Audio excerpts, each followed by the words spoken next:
Um relatório produzido pela Agência Brasileira de Inteligência responsabilizou o governo Lula pelos atos do dia 8 de janeiro. A informação foi divulgada na segunda-feira pelo site da revista Veja.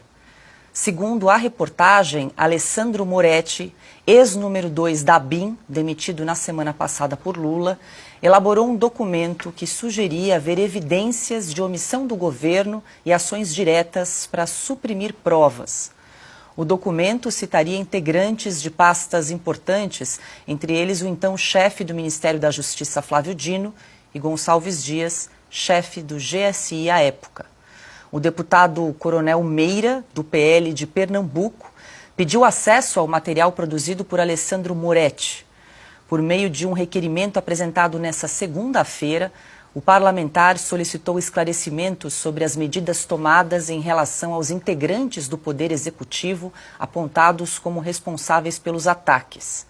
O coronel Meira também quer saber se a exoneração do delegado federal Alessandro Moretti tem alguma relação com a produção desse relatório. Silvio Navarro, muito boa noite. Segundo a reportagem também da revista Veja, esse relatório que foi produzido aí pela ABIN e apresentado durante aí a CPMI do 8 de janeiro acabou descartado, não foi considerado. Boa noite. E depois do enunciado que você acabou de apresentar, Paula, a pergunta que fica é: e agora?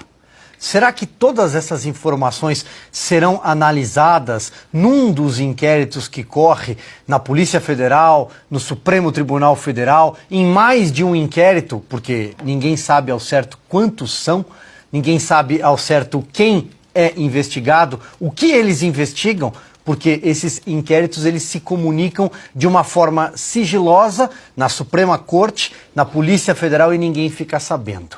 Sempre houve uma crise entre a Polícia Federal e o comando da ABIN desde que Lula chegou ao poder, porque o ministro Flávio Dino, que coordena a Polícia Federal, ou pelo menos coordenava até outro dia a posse de Ricardo Lewandowski, mas os seus indicados permanecem em postos-chave da Polícia Federal, ele tentou intervir na cúpula da ABIN. Tentou ter o comando da ABIN, que tinha certa independência. A ABIN foi um dos órgãos, assim como a Polícia Federal, assim como o Ministério da Justiça, foi um dos tantos órgãos na esplanada e também no governo do Distrito Federal, no GDF, que recebeu alerta sobre a subida da fervura, da temperatura em Brasília na véspera do dia 8 de janeiro. E ninguém nada fez.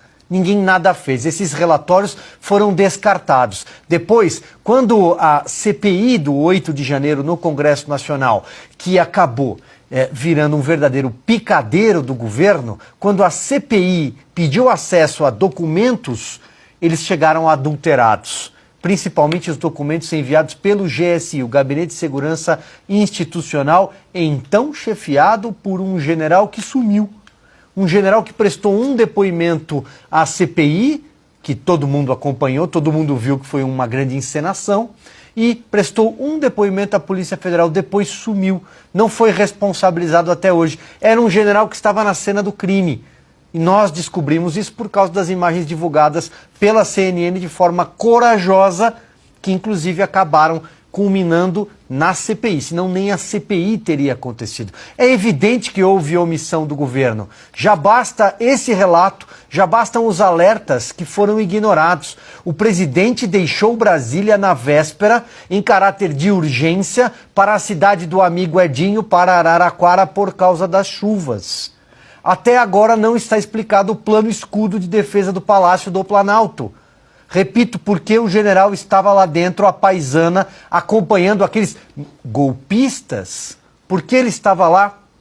Que general não protege a sua fortaleza? Há uma série de eventos aqui e finalizo lembrando as imagens do Ministério da Justiça. Cadê? Sumiram. E a Força Nacional, que deveria ter agido e ficou ali protegendo o Ministério da Justiça com uma guarda pretoriana de Flávio Dino, que estava de camarote, segundo revelou ao Fantástico. Se tudo isso não caracterizar a omissão do governo, eu não sei o que poderia caracterizar.